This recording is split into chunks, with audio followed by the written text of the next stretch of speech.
dia, boa tarde, boa noite, dependendo aí da hora que você esteja nos ouvindo.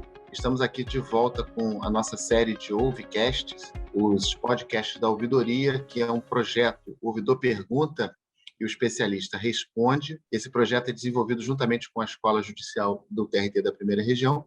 E nessa série de podcast, na verdade, é o Ouvidor Pergunta e o Ouvidor Responde. Estamos trazendo aqui os ouvidores do Tribunal Regional do Trabalho da Primeira Região para eles contarem como foi a experiência à frente da ouvidoria e como essa experiência impactou no dia a dia dele como magistrado, como servidor público, que, afinal, todos nós aqui somos.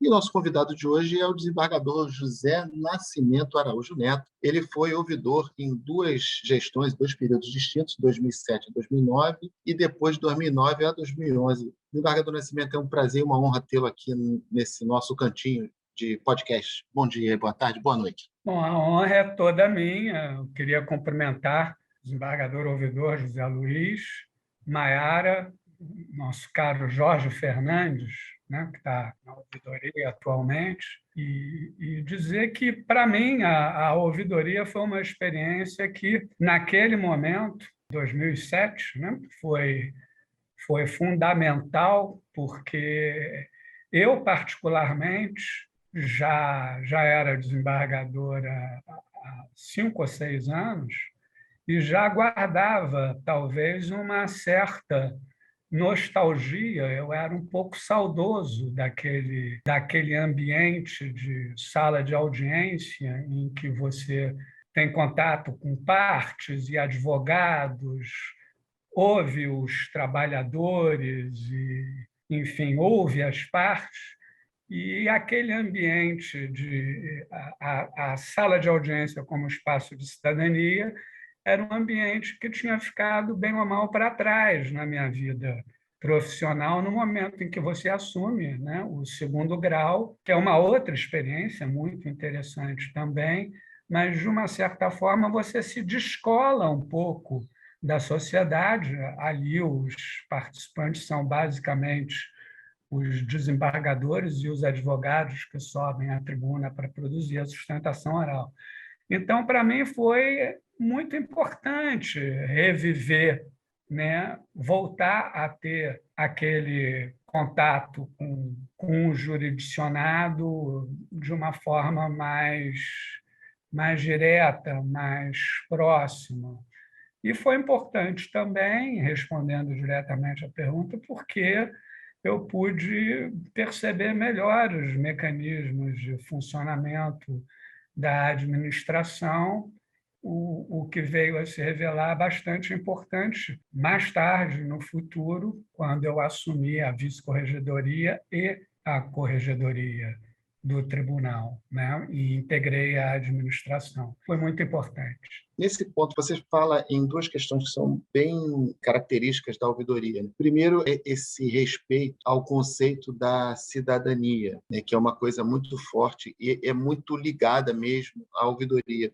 E segundo, que você falou uma coisa interessante, que na sua vida profissional, dando continuidade na sua vida como magistrado, a experiência com o ouvidor te ajudou na corregedoria. Então, esses dois fatos são reputados como relevantes para você, eles demonstram efetivamente a essência do que é ser ouvidor. Não é? Você concorda com isso também, Nascimento? Concordo.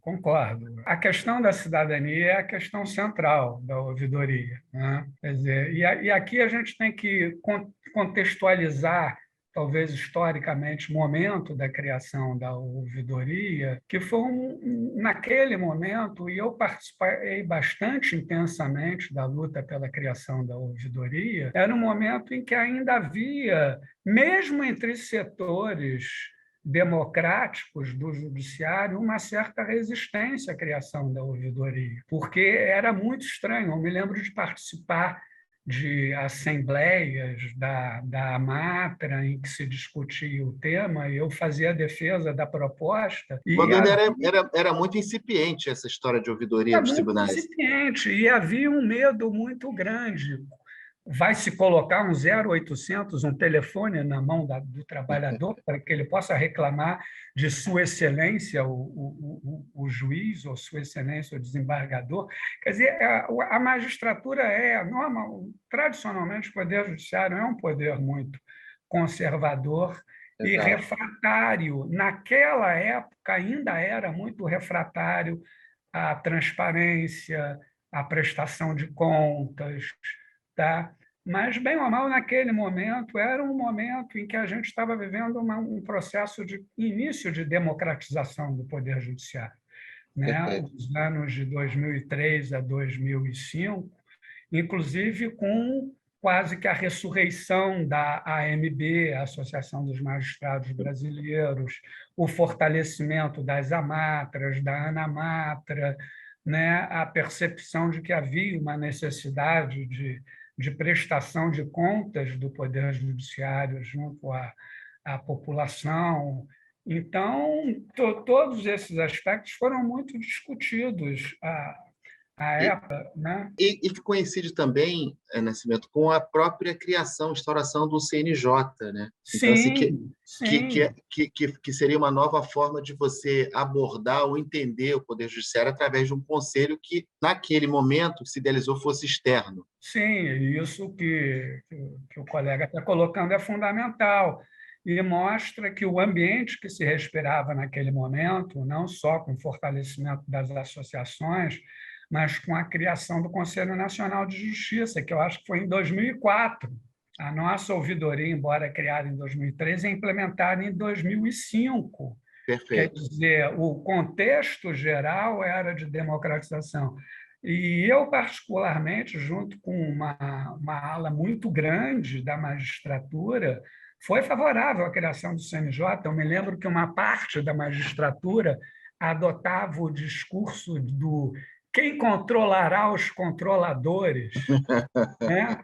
E quando, na verdade, não era o caso, porque o controle sequer externo era, né? Quer dizer, o CNJ tem uma composição mista aí de magistrados e representantes de outras instituições e membros da sociedade Da civil, sociedade em geral, perfeito, isso mesmo. né?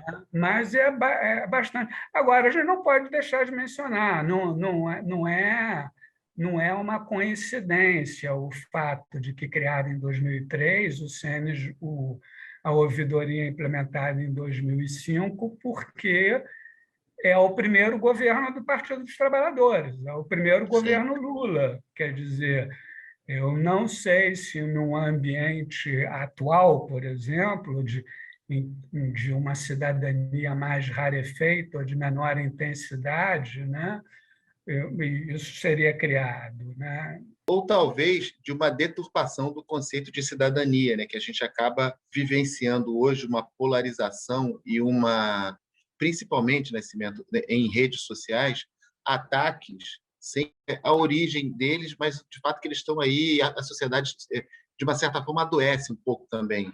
Sim, sim, nós temos uma sociedade doente. E nesse momento em que a cidadania está de baixa intensidade e tal, a gente tem que garantir cada vez mais, né, que os pleitos do jurisdicionado em relação ao judiciário se deem não através de, talvez, de redes sociais, ou também através de redes sociais, mas diretamente junto ao canal de comunicação fundamental, que é a ouvidoria, né? E aqui voltando à minha participação, né? O primeiro ouvidor foi nomeado porque, na época, pelo presidente Ivan Rodrigues Alves, que era um presidente que tinha plena visão da importância de uma ouvidoria transparente, independente e autônoma, e não por acaso foi nomeado o colega Gustavo Tadeu Alckmin, que sempre teve muito Perfeito. prestígio político. O Tadeu já vinha, inclusive, na época 99, 2000, 2001, da presidência da Presidente de Associação associação. Nacional dos Magistrados, foi no mandato dele que foi extinta a representação classista.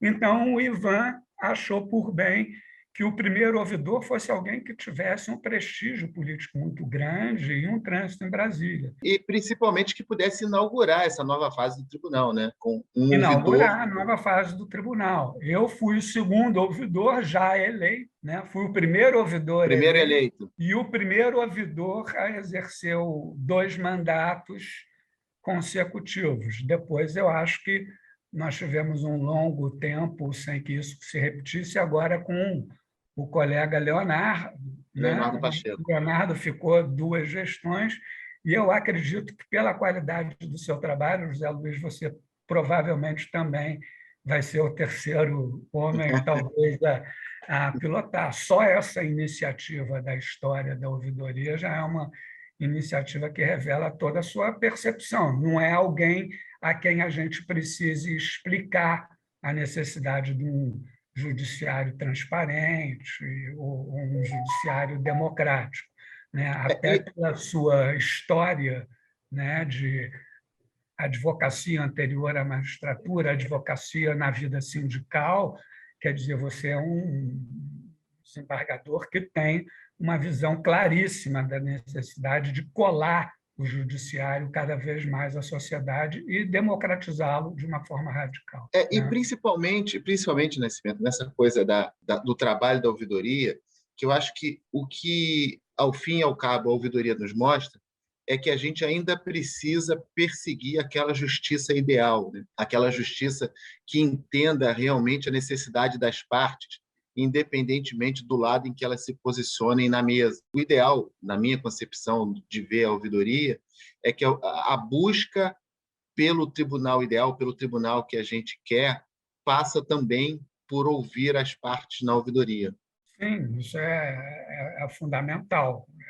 Transparência, não há mais lugar para mistério na administração pública, não há mais lugar para não prestação de contas na Verdade. administração pública. Né? Desembargadores, apesar do título um pouco pomposo e até deslocado, eu até faço uma crítica. Sabe? A Corte de Justiça talvez mais importante e celebrada do mundo inteiro, que é a Suprema Corte Americana, seus juízes têm o título de juízes. Juízes. São ministros ou desembargadores.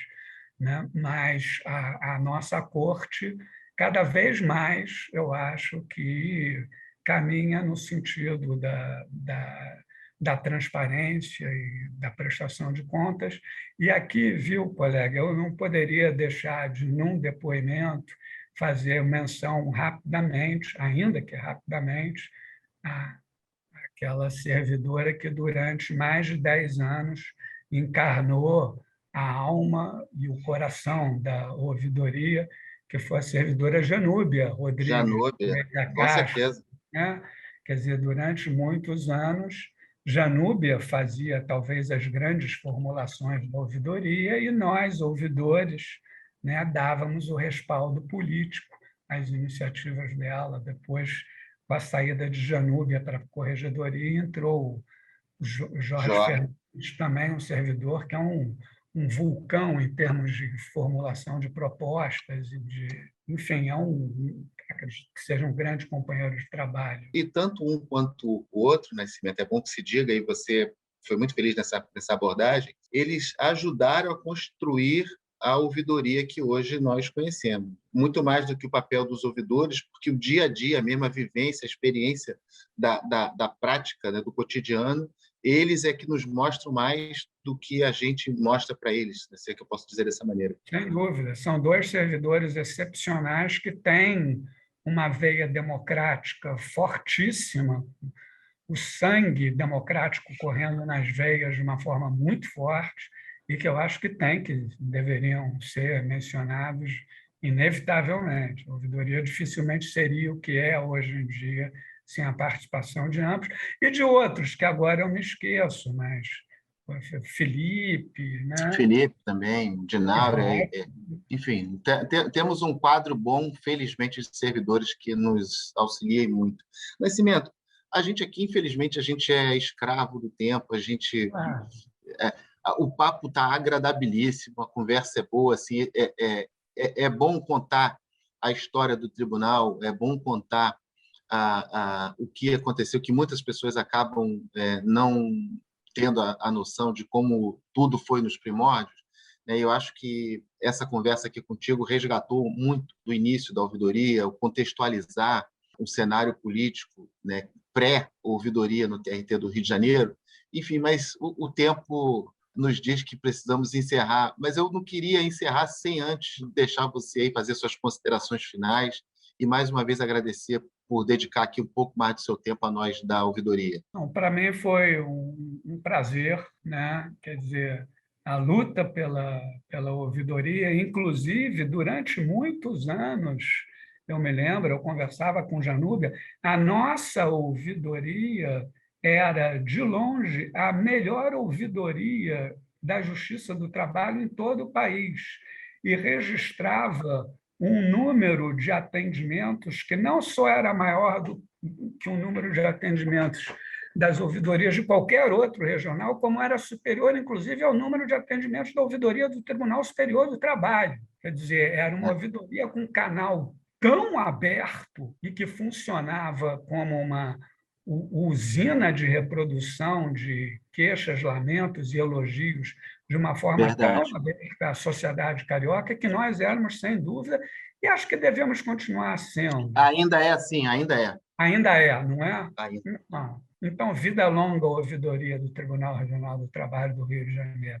Parabéns, desembargador José Luiz, Jorge Fernandes, Maiara e a toda a equipe da ouvidoria. Muito obrigado. Bom, gente, infelizmente encerramos aqui esse papo super agradável com o desembargador José Nascimento Araújo Neto, ele que foi ouvidor do TRT na primeira região em duas gestões distintas, 2007 2009, depois 2009 2011. Essas nossas séries de podcast estão todas disponibilizadas nos streamings da sua preferência e também no canal do YouTube da Escola Judicial. Dá lá o joinha, faz lá a sua inscrição, você vai estar sempre sendo avisado aí das novidades do canal. E a gente encerra por aqui, agradecendo muito a participação do ouvidor José Nascimento Araújo Neto, e voltaremos em breve trazendo um outro ouvidor convidado nessa série especial aqui, marcando e reafirmando a importância da ouvidoria no Tribunal do Rio de Janeiro. Gente, ficamos por aqui, até uma próxima. Eu que agradeço. Um abraço, saúde a todos.